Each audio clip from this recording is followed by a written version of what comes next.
a la salita cómodamente. Ya habíamos hablado del bullying, acoso moral en la escuela y ahora el acoso moral en el trabajo. Olguita, tenemos un gran invitado esta mañana. Claro que sí, Carla, claro que sí. Amigas y amigos allá en casa, está con nosotros Francisco de Satarain, quien es presidente de la Fundación Contra el Bullying y aparte autor de 2 libros, de Lolo y ¿Qué hacer contra el bullying? ¿Cierto? Así es. Pero mi querido Francisco, resulta ser que no nada más hay bullying en las escuelas, sino también en el trabajo, pero ya no se llama bullying, es mobbing. Mobbing. Sí, como en el programa pasado platicábamos, el bullying es como un subconjunto, el bullying es entre pares en la escuela, el mobbing es en las empresas, ¿no? En los ambientes laborales, y el acoso moral en la pareja. Nosotros veíamos o platicábamos, la anterior sesión acerca de cómo es que fastidian, por así decirlo, algunos niños a un solo personaje del salón, por así decirlo. Ahora, ¿cómo lo pudiéramos nosotros transportar al trabajo? ¿Cómo puedo determinar que yo estoy siendo víctima o que mi compañero está siendo víctima del mobbing?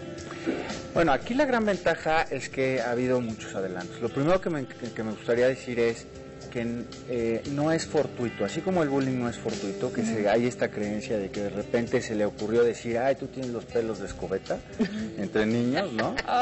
No es así, sino es todo un proceso, es un sistema, ¿no? Es sistemático.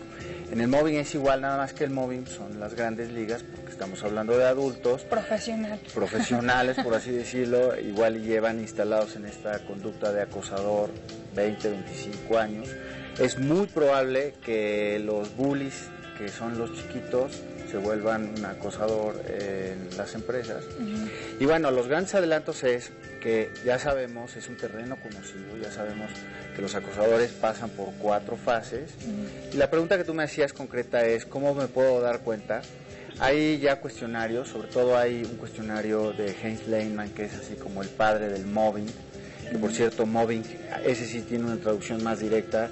Mob es mafia en inglés, viene de la palabra como de mafia, de que se hacen un equipo para, exactamente, se mafian para lograr sus objetivos.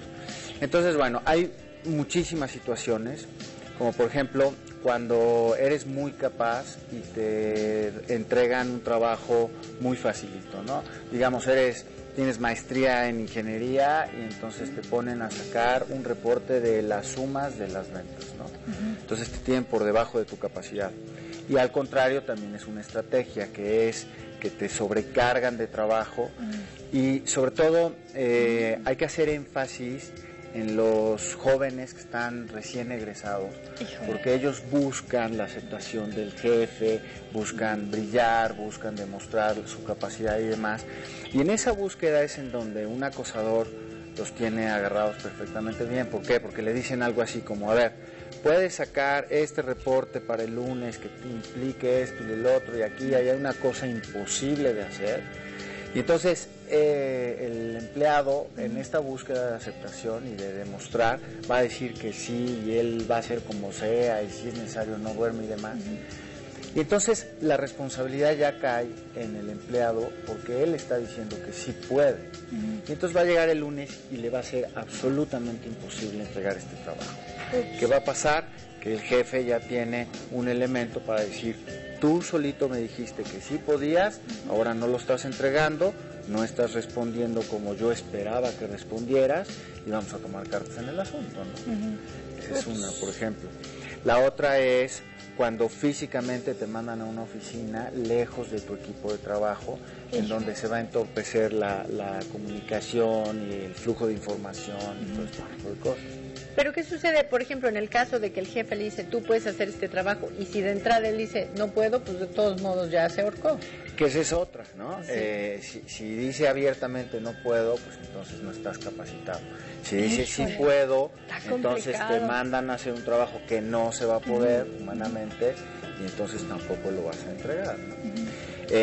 Por supuesto, la rumorología, que coloquialmente se dicen chismes. Bueno, pues la rumorología es una tiene término, ¿eh? Por supuesto, tiene nombre. Además, la terminación logía es un tratado, ¿no? Es el tratado de cómo se van generando los rumores. Entonces, los acosadores son los reyes para generar estos rumores.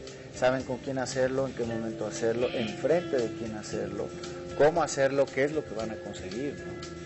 Y entonces todo esto va encaminado a hacer quedar mal a los ojos del jefe a cierta persona en particular. Hay que recordar que acá, sobre todo en las leyes laborales, un finiquito es muchísimo más barato que una liquidación. Y entonces el chiste es cansarlo, que él acabe dudando de sí mismo, de su capacidad, de su empeño y demás, y entonces empieza verdaderamente a tener trastornos psicológicos hasta el punto en donde renuncia, y entonces, bueno, el jefe está sensacional, tú renunciaste, y todavía cierra con broche de oro, ¿no? Pues, yo creo que tú eras un muy buen empleado, que pertenecías al equipo, pero te apoyo mientras sea mejor para ti, en fin, ¿no? Se van.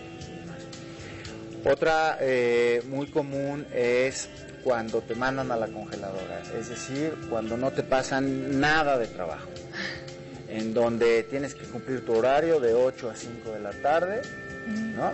Y haces 2 cosas en todo el turno, y entonces, bueno, pues también acabas dándote un balazo, ¿no? Pero, por ejemplo, el director de una empresa se puede dar cuenta de que existe mobbing en su empresa, ¿y qué puede hacer para evitarlo?